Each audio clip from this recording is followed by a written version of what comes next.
Assalamualaikum warahmatullahi wabarakatuh. Selamat pagi anak-anak. Apa kabar kalian hari ini? Hari ini kita akan belajar tentang sistem tata surya.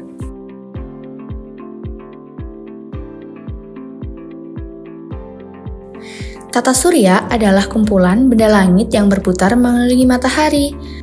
Benda-benda langit itu adalah bulan, asteroid, meteorit, komet, dan planet-planet. Matahari adalah pusat tata surya. Matahari menjadi pusat peredaran benda-benda langit. Mengapa planet dan benda langit lainnya bisa mengelilingi matahari? Karena matahari adalah benda langit yang sangat besar. Diameternya mencapai 1,4 juta kilometer. Nah, ukuran tersebutlah yang mengakibatkan matahari memiliki gravitasi yang sangat besar. Gravitasi inilah yang menyebabkan anggota tata surya beredar mengelilingi matahari. Sekarang kita akan belajar mengenal planet-planet. Planet-planet beredar mengelilingi matahari.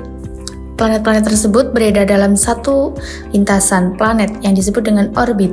Dalam tata surya terdapat 8 planet, yaitu Merkurius, Venus, Bumi, Mars, Jupiter, Saturnus, Uranus, dan Neptunus. Planet yang pertama adalah planet Merkurius. Merkurius adalah planet yang paling dekat dengan matahari. Jarak yang dekat itu membuat Merkurius menjadi planet yang paling cepat yang mengelilingi matahari. Waktu yang diperlukan Merkurius untuk mengelilingi matahari adalah 88 hari. Planet Merkurius merupakan planet terkecil dalam tata surya. Dan planet Merkurius dapat terlihat di langit saat matahari akan terbit dan akan terbenam. Planet ini juga tidak memiliki satelit.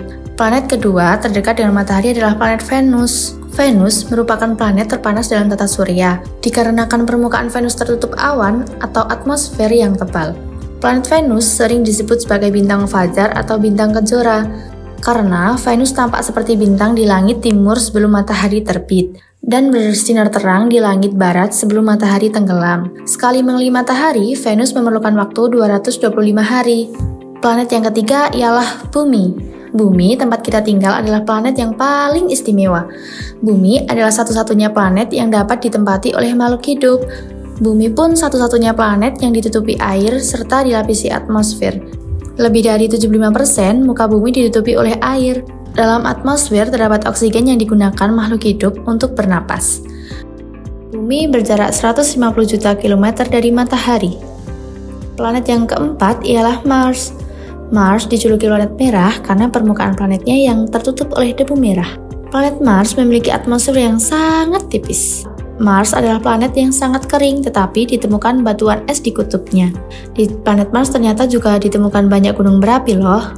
Mars berjarak 288 juta kilometer dari matahari. Ini adalah planet Jupiter. Jupiter merupakan planet terbesar dalam tata surya.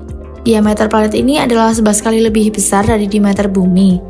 Meskipun Jupiter merupakan planet terbesar, diperlukan teleskop besar untuk melihatnya. Mengapa? Karena planet ini sangat jauh letaknya dari bumi.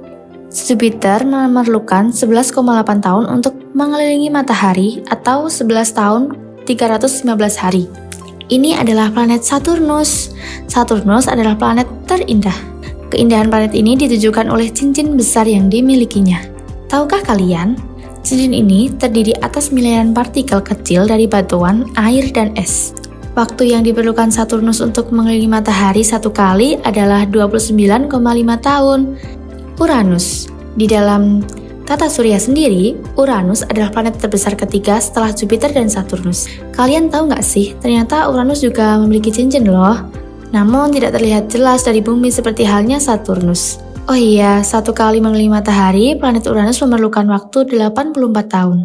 Uranus juga dikelilingi 5 satelit, dan yang paling besar adalah Titania. Neptunus. Neptunus merupakan planet yang terluar dalam tata surya. Tahu nggak sih, planet Neptunus diambil dari nama dewa laut bangsa Yunani. Neptunus juga sering dibilang tampak seperti kembaran Uranus. Mengapa ya? Ada yang tahu? Ya, karena ukurannya yang hampir sama. Kalian tahu nggak sih, Neptunus ternyata memiliki cincin juga. Cincinnya berjumlah 4. Oh iya, satu kali mengelilingi matahari, Neptunus memerlukan waktu 164,79 tahun. Neptunus mempunyai 2 buah satelit, yaitu Triton dan Nereid. Dan Triton adalah satelit terbesarnya. Berikutnya, planet Pluto. Planet Pluto adalah planet kerdil yang terletak sangat jauh dari matahari. Karena jaraknya yang begitu jauh, kita tidak bisa melihatnya dengan mata telanjang. Untuk bisa melihat planet Pluto, kita memerlukan alat bantu, yaitu teleskop. Selanjutnya, ada komet. Komet sering disebut sebagai bintang berekor. Ekor komet terbentuk dari es dan debu yang menguap saat komet mendekati matahari. Nah, kalau benda langit yang satu ini namanya meteoroid. Meteoroid berukuran kecil dan bergerak mengelilingi matahari. Tapi lintasannya tidak tetap. Kalau sampai masuk ke atmosfer bumi dan terbakar, kita menyebutnya meteor atau bintang jatuh. Asteroid adalah kumpulan batuan yang ukurannya berbeda-beda. Asteroid berada di antara planet Mars dan Jupiter dan juga mengelilingi matahari. Kawasan ini disebut sabu asteroid. Sekarang kita bahas gerakan bumi. Rotasi bumi adalah perputaran bumi pada porosnya. Satu kali rotasi memakan waktu sekitar 24 jam atau 1 hari. Nah, dampak dari rotasi bumi yaitu kita dapat melihat matahari seolah-olah bergerak dari timur ke barat. Inilah yang disebut dengan gerak semu harian matahari. Yang kedua, rotasi bumi juga menyebabkan terjadinya siang dan malam. Bagian bumi yang menghadap matahari mengalami siang, sedangkan sisi yang membelakangi matahari mengalami malam. Dampak selanjutnya adalah perbedaan waktu di berbagai belahan dunia. Saat kita di Indonesia sudah siang, tetapi saat di Amerika mungkin masih malam. Unik ya. Selain berrotasi, bumi juga bergerak mengelilingi matahari. Gerakan ini disebut dengan revolusi bumi. Satu kali revolusi memakan waktu sekitar 365 hari atau 1 tahun. Nah, dampak dari revolusi adalah terjadinya pergantian musim. Musim panas, musim gugur, musim dingin, dan musim semi terjadi karena posisi bumi terhadap matahari berubah-ubah sepanjang tahun. Revolusi bumi juga menyebabkan terbentuknya rasi bintang yang tampak di langit malam. Setiap bulan, rasi bintang yang kita lihat bisa berbeda loh. Dampak lainnya adalah gerak semu tahunan matahari.